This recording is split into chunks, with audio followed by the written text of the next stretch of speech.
Të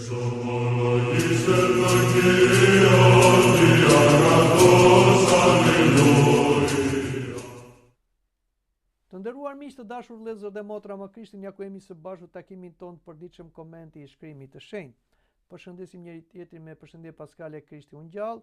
Jemi në datën 9 maj dhe Kishja Ortodokse në këtë datë na afron lexojmë nga Ungjilli i Pasionit, kapitulli 8, vargu 31 deri në vargun 42.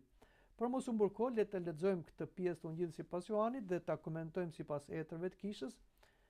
Dhe na thuhet, atëherë Jesu ju tha judeve që besuan në të: nëse do të qëndroni në fjalën time, jeni me të vërtetë dishepujt e mi. Do ta njihni të vërtetën dhe vërteta do t'ju bëjë të lirë. Ata ju përgjigjen: ne jemi pasardhës të Abrahamit dhe s'kemi qenë kurrë sklever të askujt. Si mund të thuash ti do të bëheni të lirë? Jesu ju përgjigj atyre: në të vërtetë po ju them, kush bën mëkatin është skllav i mëkatit.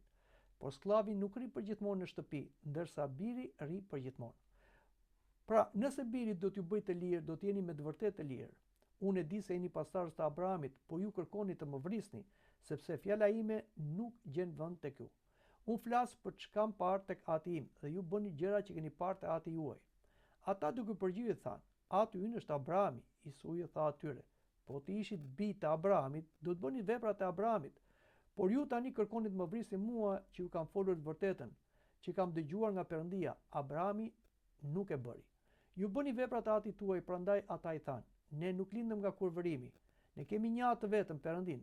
Atëherë Jesu ju tha atyre: po të ishte Perëndia ati juaj, ju do të më doni, sepse kam dalë dhe kam ardhur nga Perëndia. Nuk kam ardhur pra nga vetja ime, por ai më ka dërguar. Pra, kjo është pjesa e Ungjillit sipas Johanit që lexojmë, dhe etrit e kish, Shën Jan Kujarti, Shën Agustini, Shën Kirili Aleksandris e kanë komentuar këtë pjesë dhe na ka dhënë mendime shumë të vyera. Dhe le të marrim varg për varg dhe le t'i komentojmë. Atëherë Jesu ju tha judeve që besuan në të: nëse do të qëndroni në fjalën time, jeni me të vërtetë dishepujt e mi. Pra, Shën Agustini në këto fjalë të Krishtit thotë se besimi fillestar nuk mjafton, pra vetëm të besosh në Krishtin, por do të jesh një dishepull i vërtet. Dhe ai dishepull i vërtet është që qëndron deri në fund në fjalët e Krishtit, i zbaton fjalët e Krishtit. Shën Jan Kujarti thekson se Jesu nuk kërkon vetëm dëgjim, por bindje dhe qëndrueshmëri. Të qëndrosh do thot vazhdimisht në të vërtetën e Ungjillit. Ky pra është një dishepull i Krishtit dhe kjo është çfarë Krishti u tha judeve, por na thot edhe të gjithë neve: nëse qëndroni në fjalën time, jeni me të vërtetë dishepujt e mi. Por vazhdojmë dhe më poshtë në vargun 32 ku na thuhet: po ta njihni të vërtetën dhe vërteta do t'ju bëjë të lirë. Etri shpjegojnë se vërteta nuk është thjesht një filozofi, por është një person. Pra Krishti është e vërteta e mishëruar. Dhe mbani mend përballjen e Krishtit me Ponti Pilat, kur Krishti tha: unë kam ardhur për të vërtetën. Dhe Ponti Pilat, një pagan me filozofi të përçartura, thoshte kush është e vërteta, kur e vërteta ishte përpara Pilatit dhe ishte vetë personi i Zotit Jesu Krisht. Shën Kirili Aleksandris thotë se liria këtu nuk është politike, por shlirim nga mëkati, mashtrimi dhe vdekja. Pra, Zoti premton një liri, jo siç e mendojmë ne, një liri pa konflikte botërore etj, dhe por liria që vjen nga një ndërgjegje e qetë, paqësore, që do të thotë që nuk të akuzon për mëkatin. Mëkati është skllavëria më e madhe që ka njeriu. Dhe mëkati sjell mashtrimin, por sjell dhe vdekjen. Krishti kërkon na shliroj si nga mëkati, si nga mashtrimi i mëkatit, që është skllavëri, por dhe nga vdekja, po ashtu që është përmbushja e skllavërisë. Shën Agustini thotë: njeriu pa Perëndim mendon se është i lirë, por në të vërtetë është robi i pasioneve. Prandaj vetëm duke njohur Krishtin, jo thjesht si filozofi, por si person, ai do të na bëjë të lirë nga mëkati, pasioni, por dhe vdekja. Vdekja shpirtërore në radhë parë, por edhe vdekjen trupore në ardhen e dytë të tij në ngjalljen e të vdekurve. Në vargun 33 lexojmë: ata ju përgjigjen: ne jemi pasardhës të Abrahamit dhe s'kemi qenë kurrë sklever të askujt. Si mund të thuash ti do të bëheni të lirë? Pra, në këtë varg shikojmë reagimin që kishin judejt. Në një pasazh të Abrahamit, ju i kuptojnë fjalët e Jesujt në mënyrë toksore, pra me logjik njerëzore. Shën Johan Gojardi thotë se krenaria për prejardhjen biologjike që kishin judet i verboi ata ndaj gjendjes së shpirtit. Pra, ata shikonin shpëtimin thjesht nga lidhja e gjakut ose gjenealogjia e tyre prej Abrahamit dhe mendonin se me që Abrahami ishte i bekuar, edhe ata do të ishin bekuar. Por kjo nuk varet nga gjenealogjia, sepse bekimi i Abrahamit dhe të gjithë atyre që quhen bijtë e Abrahamit nuk vjen thjesht nga gjaku, por nga zgjedhja e Perëndis ose më mirë nga besimi që tregohet tek Perëndia, siç e tregoi dhe Abrahami, besimi në bindje. Pra, thamë që judet mbështeten te gjaku i Abrahamit, jo tek besimi i Abrahamit. Kjo është edhe për ne të krishterë ortodokse, shpesh herë neve mburemi me traditën tonë ortodokse, kjo është shumë mirë, por mburemi në mburje të gabuar. Pra, ne mburemi në besimin e pararzëve tanë dhe nuk tregojmë besimin për veten tonë. Kjo nuk na shpëton ashtu si nuk i shpëtoi edhe judenjt e pabes, pavarësisht se vinin lidhje gjaku prej Abrahamit. Dhe vazhdojmë dhe lexojmë më poshtë në vargun 34, Jesusi u përgjigj atyre: në të vërtet, po e them, kush bën mëkatin është sklavi i mëkatit. Tani Krishti kërkon t'i sqarojë judent. Ky është një nga mësimet më të forta mbi robërinë shpirtërore. Shën Agustini thotë: çdo pasion që sundon njeriu bëhet zotëria e tij. Mëkati nuk është një veprim thjesht ose një shkelje ligji, por mëkati krijon varësi, një varësi skllavëri të brendshme. Dhe kjo do thotë që njeriu nuk është i lirë. Pra, mëkati e zotron njeriu, psiqikën e njeriu, shpirtin e njeriu, ndjenjat, emocionet dhe fizikun e njeriu, dhe ai pastaj mëkati bëhet një pasion. Dhe ai nuk është më një njeri i lirë, po udhëhiqet nga mëkati dhe pasioni. Prandaj dhe Krishti u tha ato fjalë: kush bën mëkat është sklavi i mëkatit. Vargu 35 na thotë: po sklavi nuk ri për gjithmonë në shtëpi, ndërsa biri ri për gjithmonë. Tashmë Krishti tregon një të vërtet shumë serioze. Shtëpia kuptohet si mbretëria e Perëndis ose familja hyjnore. Sklavi simbolizon atë që jeton në mëkat pa hijen e Perëndis, pra i skllavëruar tek mëkati. Vetëm biri, Zoti Krisht, ka autoritet të përhershëm në shtëpinë e Atit, sepse ai nuk mëkatoi dhe prandaj dhe ishte i pëlqyer e Atit. Por neve jemi qenie mëkatare. Prandaj, duke besuar dhe duke bashkuar në Krishtin, ne marrim falje nga Krishti dhe për hir të Krishtit ne bëhemi pjesëtar të shtëpisë së Perëndis këtu në Kish dhe të mbretërisë së Zotit mbasi largohemi nga kjo jetë. Ndryshe, neve mbetemi sklavër të mëkatit.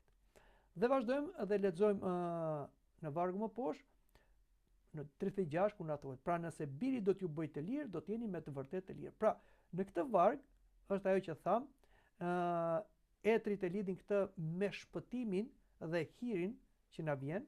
Shën Athanasi i Madh mëson se Krishti na shliroi duke na bërë bijtë të Perëndis, siç thotë apostulli, ne nuk jemi më sklev, por jemi bijtë të Perëndis, trashëgimtar të mbretërisë së qiejve, dhe liria vërtet nuk është të bësh çdo gjë, por të jesh i lirë nga sundimi i mëkatit. Ndonjëherë ne e keq kuptojmë lirinë, këtë e keq kuptojmë edhe nga ana shoqërore, për shembull e keq kuptojmë demokracinë si diçka që çdo kush mund të bëjë çfarë doj.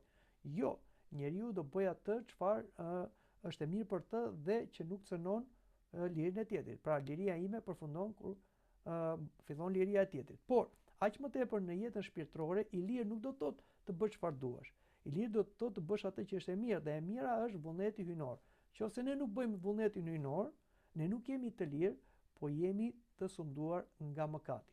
Ai që na sundon nga mëkati dhe skllavëria e mëkatit, është biri, sepse u bë bir njeriu dhe natyrën e tij njerëzore ai mori mëkatet tona, i shfuqizoi dhe na shliroi nga skllavëria e mëkatit.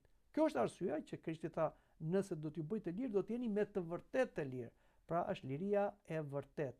Ti jetosh i lirë duke bërë vullnetin e Zotit. Lexojmë më poshtë ku na thuhet vargu 37: unë e di se jeni pasardhës të Abrahamit, po ju kërkoni të më vrisni, sepse fjala ime nuk gjen vend në ju. Në këtë varg Zoti Krisht kërkoi t'ju thoshte judenëve çfarë ata ishin duke menduar në mendjen dhe në zemrat e tyre. Ata kërkonin ta vrisnin Krishtin. Këtu kemi fjalën për krerët, por dhe për popullin turma që do manipulohej. Sepse fjala ime nuk gjendi vend tek juve. Pra, fjalët e Krishtit bënin rikoshet, mu themi, në mendjet e zemrat e judeve hipokrit ose egoist, smirëzi. Pra nuk i pranonin fjalët e Krishtit. Madje e ironizonin Krishtin, e quanin si një profet ndacakt, një njeri ignorant ose madje edhe demonizuar. Shënjangu i arti për këto vargje thot se urrejtja ndaj të vërtetë tregon zemër të mbyllur. Fjala e Perëndis nuk mund të jap frut aty ku mbështetron krenaria dhe ligësia. Pra duhet të kemi parasysh këto, sepse kanë të bëjnë edhe me neve. Dhe vazhdojmë dhe lexojmë më poshtë vargu 38, unë flas për çfarë kam parë tek Ati im, dhe ju bëni gjërat që keni parë tek Ati juaj. Në këtë varg 38, Krishti është i drejt për drejt. Jesui këtu shpall barazin me Atin e tij. Pra, çfarë kam parë tek Ati im.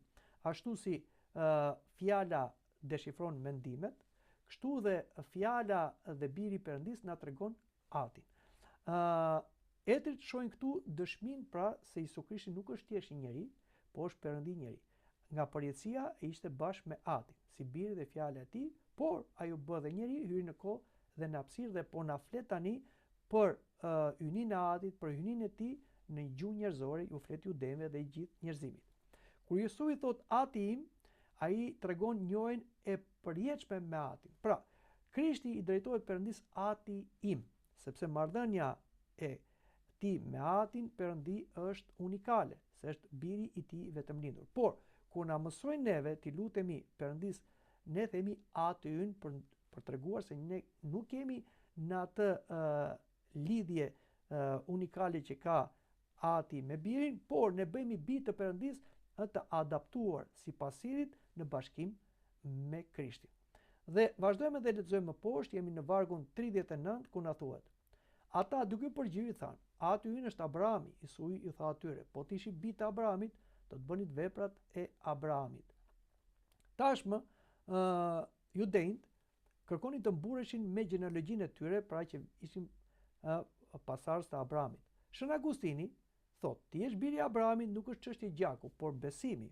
Abrahami besoi Perëndis dhe ju bind, prandaj bitës e tij të vërtet janë ata që ecin në të njëjtën bes. Kjo është shumë e rëndësishme si për judejt, por dhe për ne krishterët që mund të mburemi me paraardhësit tanë, duke thënë që ata kanë qenë të tillë besimtar, madje mund të kenë pasur një statut të veçantë në kishë, mund të kenë qenë episkop, priftëri e tjera, por kjo nuk të shpëton në mënyrë automatike, sepse besimi është personal.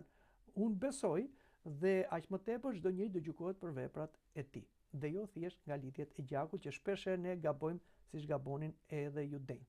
Në vargun 40 lexojmë: por ju tani kërkoni të më vrisni mua, që ju kam folur të vërtetën që kam dëgjuar nga Perëndia. Abrahami këtë nuk e bëri. Në këtë varg Zoti tregon gjithë planet e fsheta që kishin në mendje dhe zemër krerët, por dhe turma. Dhe këtu Zoti kërkon të tregoj kontrastin mes Abrahamit, që ishte i besuar i Perëndis, dhe atyre që të cilët ishin armik të Perëndis. Abrahami pranoi lajmëtarët e Perëndis, që ishin edhe angjëjt që i pranoi në çadrën e tij, kurse këta judejt, kur vetë Perëndia ishte mes tyre, pra në personin e birit të tij bërbir njeriu, ata kishin vendosur ta vrisnin, sepse ata nuk ishin bitë Abrahamit në frym, ishin bitë Abrahamit në gjak, dhe aq më tepër ata thjesht kishin një besim tradicional dhe një besim autentik, ose një besim që ishte një besim në vepra dashurie. Shënqëri i Aleksandris thot: refuzimi i Krishtit zbulon largimin e tyre nga fryma e Abrahamit. Pra, kishin një tjetër frym.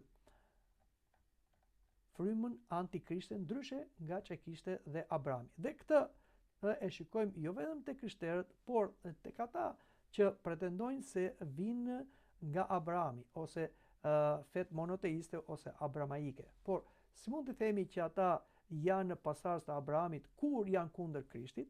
si judenjt, por dhe si me popujt e tjerë arab ose ismailit, ata nuk e pranojnë Krishtin si Zot dhe njeri. Madje e kundërshtojnë Krishtin dhe të krishterët. Kjo tregon që edhe pse pretendojnë se janë fe abramaike, nuk kanë asgjë të përbashkët me Abrahamin, sepse Abrahami nuk e mohoi Perëndin dhe aq më tepër edhe të birin e Perëndis, sepse Ati, Biri dhe Shpirti i Shenjtë është një Perëndi.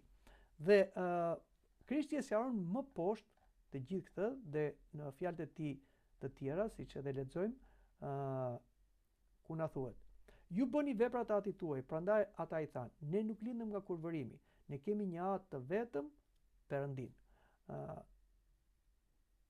Dhe në këtë varg, Krishti është duke e thënë që ju bëni veprat e Atit tuaj. Çfarë veprash ishin duke bërë?